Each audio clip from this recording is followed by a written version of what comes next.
maintiendrons l'âge minimal de départ à la retraite à 62 ans.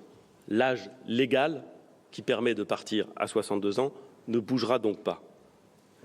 C'est un principe de liberté auquel nous voulons rester fidèles en laissant à chacun la possibilité de partir à la retraite à compter de 62 ans si son parcours de vie le lui permet ou l'y invite. Mais sans les y forcer, nous allons devoir inciter les Français à travailler plus longtemps.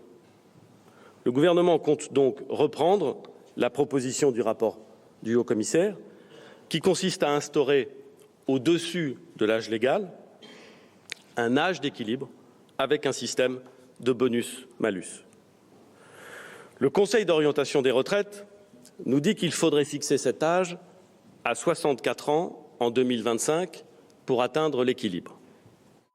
Cette réforme s'appliquera aux salariés qui partiront à la retraite en 2037, c'est-à-dire ceux nés à partir de 1975 et soumis au régime général, ainsi que ceux nés en 1985, affiliés à un régime spécial et censés arrêter de travailler 10 ans plus tôt.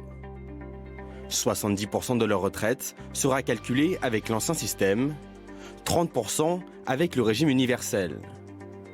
Une proportion qui s'inversera d'année en année. La première génération, soumise à 100% au système universel, sera celle née en 2004. Elle entrera sur le marché du travail en 2022 et partira à la retraite à partir de 2066. Mais pour avoir une retraite à taux plein, elle devra travailler jusqu'à 64 ans, un casus belli pour la CFDT. Il y avait une ligne rouge dans cette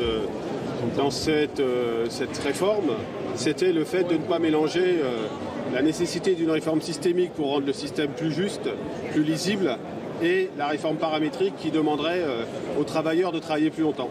Cette ligne rouge est franchie, elle est clairement franchie, et c'est pas parce qu'on nous montre un chemin dont on aurait soi-disant les manettes pour le choisir.